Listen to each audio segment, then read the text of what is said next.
दोस्तों स्वागत है आपका हमारे चैनल BLY पॉइंट पर। दोस्तों आबादी के हिसाब से दुनिया के दूसरे सबसे बड़े रिलीजियन यानी इस्लाम के अंदर हजरत इमाम मेहंदी को बहुत ही ज़्यादा फेमस और इम्पॉर्टेंट पर्सनालिटी के तौर पर देखा जाता है, क्योंकि जाहिर है इस्लाम मजहब की बड़ी बड़ी किताबों के हिसाब से यही वो इंसान हैं जो हमारी दुनिया के आखिरी दौर में यानी क़यामत के ठीक पहले आएंगे।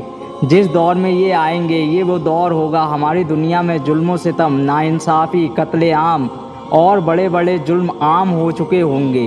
हमारी ये दुनिया में आकर यह पूरी दुनिया को बदल के रख देंगे। ना ही जुल्म सितम को ख़त्म करके इंसाफ को कायम करेंगे बल्कि अपनी खुद की एक सल्तनत भी कायम करेंगे। यही वजह है पूरी दुनिया के मुसलमान इनका इंतज़ार कर रहे हैं, बल्कि हजरत इमाम मेहंदी के आने से पहले इनकी आने की छोटी बड़ी निशानियाँ होती रहेंगी।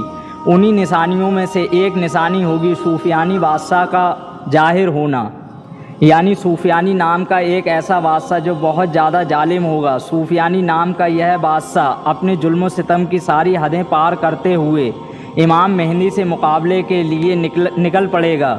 दोस्तों रिवायतों में मिलता है सूफियानी बादशाह मुल्क शाम यानी कि उस इलाके से निकलेगा जहाँ पर आज सीरिया है। यह हजरत अबू सुफियान की नस्ल से होगा। यह कत्ले आम में किसी की कोई परवाह नहीं करेगा, लाखों लोगों को लगातार मारता चला जाएगा।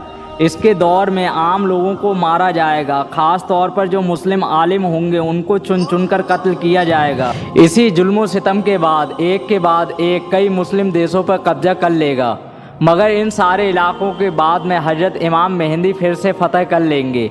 आपको बताते चलें ये अपने सामने बोलने वाले को भी कत्ल कर देगा।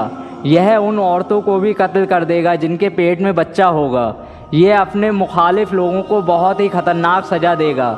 इसका चेहरा हद से ज़्यादा डरावना और ख़तरनाक होगा। इसके चेहरे पे चेचक के दाग होंगे जिसको देखकर ऐसा महसूस होगा जैसे यह कोई काना है। सूफियानी के बारे में इमाम सादिक कहते हैं, अगर तुमने सूफियानी को देख लिया तो समझ लो तो तुमने उस दौर के सबसे गंदे और पलीद इंसान को देख लिया। सूफियानी जब निकलेगा इस्लामी कैलेंडर रजब के महीने में निकलेगा। पहले मुल्क शाम के सारे आसपास के इलाकों को फतह करते हुए फिर इराक़ के इलाके पर हमला करेगा। इराक़ पहुंचकर ये एक बड़े पैमाने पर कत्ले आम करेगा। ये दुनिया पर 15 महीने तक रहेगा। 15 महीने के बीच में वो मामला होगा जब सूफियानी की पूरी फ़ौज ज़मीन में धंस जाएगी। दरअसल दोस्तों जब सूफियानी की फ़ौज को जब इमाम मेहंदी के आने की खबर मिलेगी तो सूफियानी अपनी फ़ौज को ये ऑर्डर देगा इमाम मेहंदी की फ़ौज का पीछा किया जाए। लिहाजा इसकी फ़ौज इमाम मेहंदी का पीछा करते करते जब अरब के एक इलाके बेदा की तरफ पहुंचेगी तो यहाँ पर अचानक से ही ज़मीन फट जाएगी और उसकी पूरी फ़ौज ज़मीन के अंदर धंसा दी जाएगी। पूरी फ़ौज में केवल 2 ऐसे लोग होंगे जो अपनी जान बचाने में कामयाब हो पाएंगे। ये दोनों वापस आकर सूफियानी को बताएंगे।